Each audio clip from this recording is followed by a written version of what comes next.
This is the run through for Algernon from the Offsec proving grounds. The vector is basically there's a mail server running of a old version that has a remote code execution. You have to give yourself a bit of leeway with the the version number, and just take a leap of faith. It's pretty straightforward. I almost thought of not doing this just because it's so straightforward.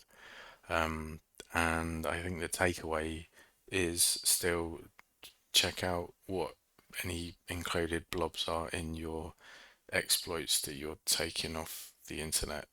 Um, that's about it. And then I think it's running a system, if my memory serves me correctly. But anyway, so here's my port scan. Um, so yeah, that was what I ran. Um, and there's quite a few sort of exotic looking ports. There was FTP. There wasn't much in here, even though I did have a look. We'll see in fact, I'll just quickly open this, but this just was the default page for the IIS server. Then SMB as well, but there wasn't anything to be had out of that. When I see stuff like this, like 4-digit ports, I always get interested, but I have to remember to still be thorough with my enumeration because you might miss something. Um, so, and I think 80% of this is enumeration. It's reading data. Like, if you're lucky, 20% is you know ripping exploits around the place. So I just want to double check my IP will be correct. Yeah.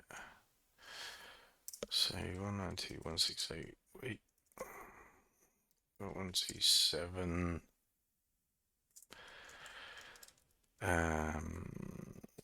That's 65. No, not there. Well, anyway, what I meant to show you was the IIS server landing page, which you don't get much on. But 998.999.8 takes you to this smarter mail server. And if I find a web page, I'll always just control U and look at the source code of the page. Let's just wrap that around just in case. And then most times I'll be looking for a version or something like password, maybe in a comment or something. But if I can't see a version stick out, that's one of my go-to methods. So product build and version 101.6919. So if we look in search exploit, yeah.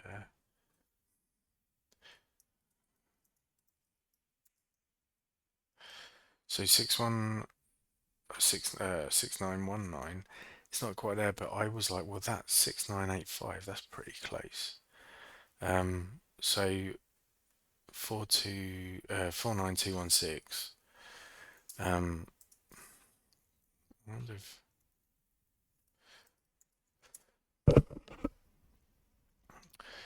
yeah.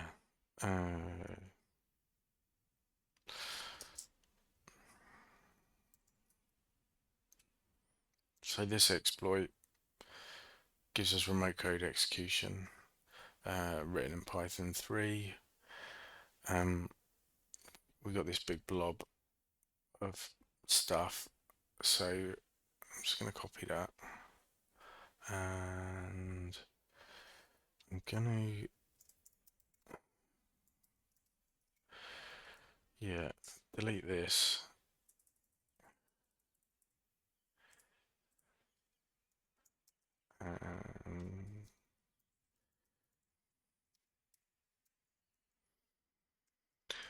and get rid of that one. What have we got? So from here, no, now just eyeballing this, it doesn't look like there's anything really sus in there. The only thing is this, just when I see a stuff loads of characters, I'm like, what's that? But that's probably the buffer overflow sort of padding. So it looks all right. So clear that. What did we say it was?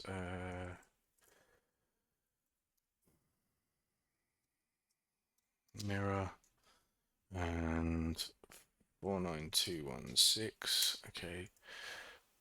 Yeah, why not? Let's say you're all right. Okay, and then let's open this up.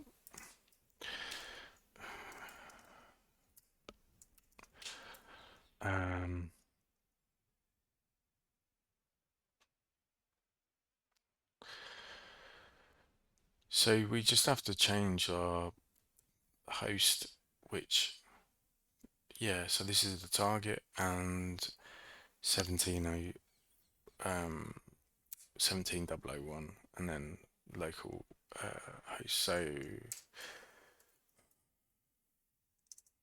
451. Yeah, 4444 if you suggest, and then our target is 127.65. And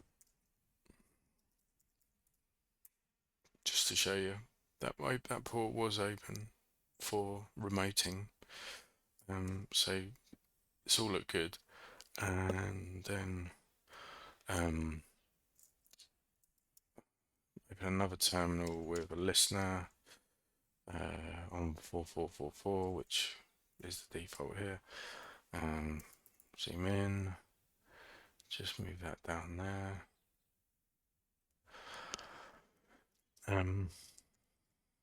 Python 3 and then 49 that.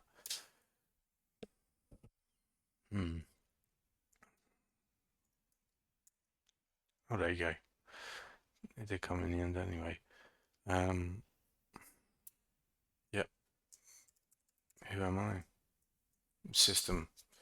So that's the box. Happy hacking.